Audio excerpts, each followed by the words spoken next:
విజయవాడలో జరుగుతున్న సంక్రాంతి సంబరాలను మా ప్రతినిధి ధనంజయ్ ప్రత్యక్ష ప్రసారం ద్వారా అందిస్తారు. Thank you.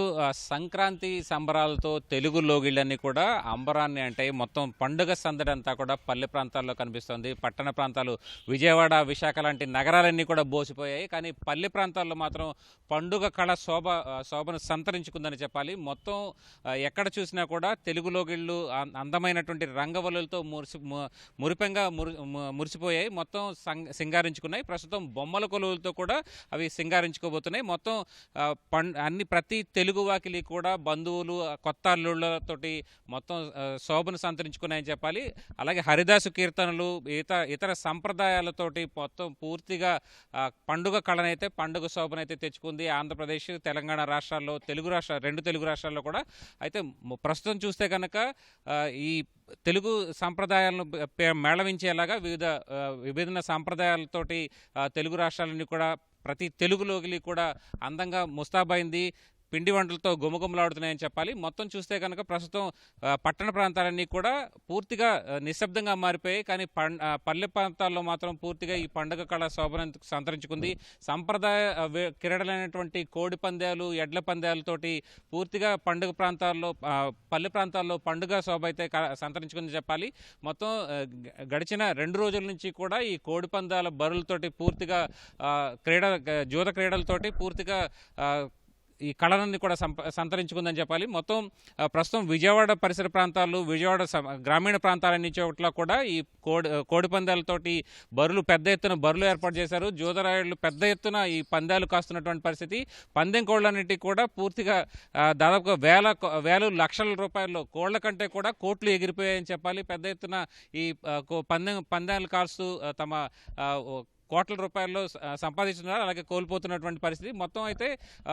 మొత్తంగా చూస్తే కనుక ఈ పండుగ కళ అంతా కూడా పూర్తిగా తెలుగు రాష్ట్రాలని ఆవరించిందని చెప్పాలి.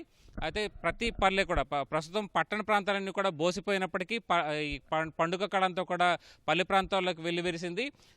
జూద క్రీడలతో పాటు ప్రస్తుతం విజయవాడ సమీపంలో ఉన్నటువంటి రామవరపాడు, సింగనగర్ తదితర ప్రాంతాల్లో కూడా, అలాగే శివారు ప్రాంతాల్లో ఉన్నటువంటి అంపాపురం తదితర ప్రాంతాలన్నీ కూడా పెద్ద ఎత్తున ఈ బరులన్నీ కూడా వెలిసాయి. అలాగే ఈ బరుల్లో పెద్ద ఎత్తున కోళ్లు, నెమలి, డేగ ఇలా వివిధ రకాలైనటువంటి కోళ్లన్నీ కూడా పందెం కోళ్లుగా తమ పందెం రాయుళ్ళకి గెలుపోటములు వస్తూనే ఉన్నాయి. లక్షల రూపాయలు, అలాగే కోట్ల రూపాయల్లో కూడా ఈ పందాలు కాస్తున్నారు. పందాలతో పాటు టోకెన్ల పందాలతో పాటు పెద్ద ఎత్తున పై పందాలు కూడా కాస్తున్నటువంటి పరిస్థితి. అలాగే సంప్రదాయ క్రీడలైనటువంటి ఎడ్ల పందాలు కూడా కాస్తున్నటువంటి పరిస్థితి. అయితే విజయవాడ పరిసర ప్రాంతాల్లో తీసుకుంటే విజయవాడ ఎన్టీఆర్, అలాగే కృష్ణా జిల్లా పరిసర ప్రాంతాల్లో పూర్తిగా ఈ సంప్రదాయ క్రీడలతోటి పెద్ద ఎత్తున పల్లెల్లో పెద్ద ఎత్తున మొత్తం ఈ క్రీడలు జరుగుతున్నటువంటి పరిస్థితి. పెద్ద ఎత్తున బరులు కూడా ఏర్పాటయ్యాయి. మొత్తం చూస్తే కనుక విజయవాడ పరిసర ప్రాంతాల్లో రామవరపాడు, సింగనగర్, అంపాపురం, అలాగే వివిధ ప్రాంతాల్లో ఎన్టీఆర్ జిల్లాలో ఉన్నటువంటి జగ్గైపేట, అలాగే వివిధ నందిగామ తదితర ప్రాంతాల్లో కూడా పెద్ద ఎత్తున ఈ బరులు వెలిసాయని చెప్పాలి. అలాగే ఈ బరుల్లో, ఈ కోడి పందాల్లో పాల్గొనేందుకు హైదరాబాద్, తమిళనాడు, తెలంగాణ, అలాగే వివిధ ప్రాంతాల నుంచి కూడా, బెంగళూరు, తమిళనాడు నుంచి, అలాగే వివిధ రాష్ట్రాల నుంచి కూడా వస్తున్నటువంటి పరిస్థితి పెద్ద ఎత్తున.